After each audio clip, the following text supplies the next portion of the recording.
Bonjour à tout le monde, c'est Noélie Lador. Aujourd'hui, je veux que nous parlons du gendarme qui est en toi. En général, quand on parle de gendarme, on parle des personnes qui ont l'autorité et ces personnes veillent sur la sécurité de nos biens, la sécurité publique, la sécurité des personnes et c'est leur rôle comme ça. Ils veillent à ce que la population soit bien. Mais de façon générale, on n'aime pas nous retrouver à la gendarmerie. Non, on n'aime pas nous retrouver à la gendarmerie parce que quand on se retrouve là, c'est certainement qu'il y a un problème. Mais moi, je te parle du gendarme qui est en toi. Ce gendarme qui est en toi, je le considère, je l'appelle le Saint-Esprit. Mais ce n'est pas le gendarme qui va te forcer dans certaines situations. C'est un gendarme qui assure la sécurité de tes biens. Et c'est quel bien? Moi, j'appelle ces biens-là tes dons, ton ministère. Tes dons, ton ministère, le Saint-Esprit assure la sécurité de tes dons et de ton ministère. De quelle façon? Là, tu me poseras la question. De quelle façon le Saint-Esprit assure la sécurité de mes dons, de mon ministère? Rappelle-toi que dans Ésaïe chapitre 11, le verset 2, la Bible nous dit que l'Esprit de Dieu, c'est l'esprit de conseil, l'esprit de sagesse, l'esprit de crainte de l'Éternel. Mais en quoi cet esprit-là nous assure la sécurité dans les dons et dans nos ministères? Quand tu reçois un don, le don, c'est pour l'édification de l'Église. Et ces dons-là, ces dons sont utilisés et c'est par le Saint-Esprit que tu dois utiliser ces dons. Par le Saint-Esprit, par le gendarme qui est en toi. Le gendarme en toi te guide. Comme guide, il te guide dans ton don. Il te guide dans ton ministère si tu l'écoutes, bien sûr. Il faut que tu acceptes de l'écouter. Et il te donne des conseils dans ton ministère pour que tu sois efficace.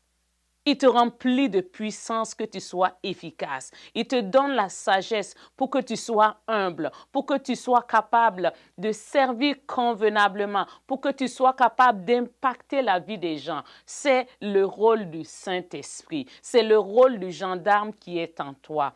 Mais ce gendarme, il ne va jamais te forcer parce qu'il va juste chercher à t'interpeller tout le temps.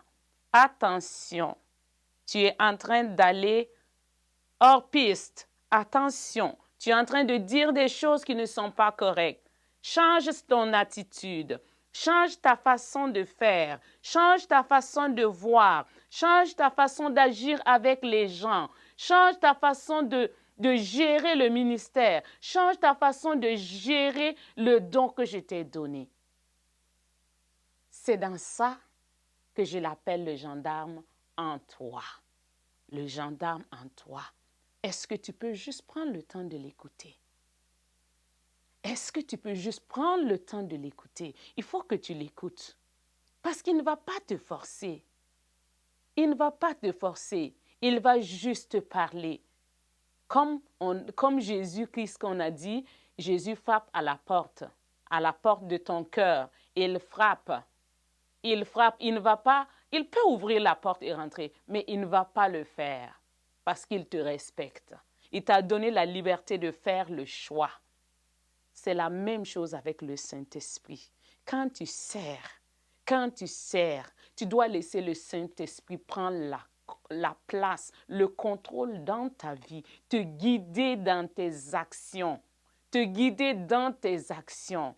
Impossible de voir une personne guidée par le Saint-Esprit qui se met à vivre selon la chair. Parce que la vie selon l'esprit et la vie selon la chair sont complètement opposées. Laisse le gendarme en toi te guider. Laisse le Saint-Esprit te façonner. Apprends à l'écouter, même si ça ne te convient pas toujours. Laisse-lui faire les choses qu'il doit faire dans ton cœur pour que tu sois efficace. Parce que le ministère que tu as là, tu n'es pas supposé être à la place où tu es. Si et seulement si tu avais laissé le Saint-Esprit, tu n'étais pas supposé rester là où tu es. Si et seulement si tu avais laissé le Saint-Esprit te guider, te conseiller, si tu avais accepté de prendre ses conseils, de considérer ses conseils. Il te donne des conseils chaque jour. Il passe souvent même par d'autres personnes pour te donner des conseils. Mais si tu penses que tu es assez mature, si tu te mets à montrer, oui, moi je suis capable, tu ne vas pas t'en sortir. Tu ne pourras pas impacter. Laisse le Saint-Esprit te guider. Le Saint-Esprit ne te guide pas dans le bruit, il te guide dans le calme. C'est cette petite voix qui te parle et qui te dit, lève-toi, prie pour telle personne, lève-toi, fais telle chose, lève-toi, agis de telle façon. Le Saint-Esprit, c'est lui qui te parle. Et il te parle aussi pendant tes songes, pendant tes rêves, il te parle aussi. C'est ce gendarme-là qui te conseille. C'est ce gendarme qui est le Saint-Esprit que j'appelle, qui te guide. Est-ce que tu veux impacter? Est-ce que tu veux être efficace dans ton ministère? Est-ce que tu veux être efficace même dans ton travail? Le Saint-Esprit, ce n'est pas seulement pour le ministère, même dans ton travail, parce que dans le livre de Jean, il est dit que le Saint-Esprit va nous conseiller, enseigner toutes choses. Enseigner toutes choses. Il va t'enseigner toutes choses, si et seulement si tu prenais le temps de l'écouter. C'est une œuvre spirituelle. Et une œuvre spirituelle a besoin de l'Esprit de Dieu, a besoin de l'Esprit de Dieu, a besoin que tu te laisses entre ses mains, a besoin que toi, tu te laisses guider et conduire par ce gendarme en toi. Tu es né pour impacter. Marche selon l'esprit et tu n'accompliras pas les désirs de la chair. Marche selon l'esprit de Dieu et tu vas voir que tu vas aller de gloire en gloire. Que le Seigneur te bénisse.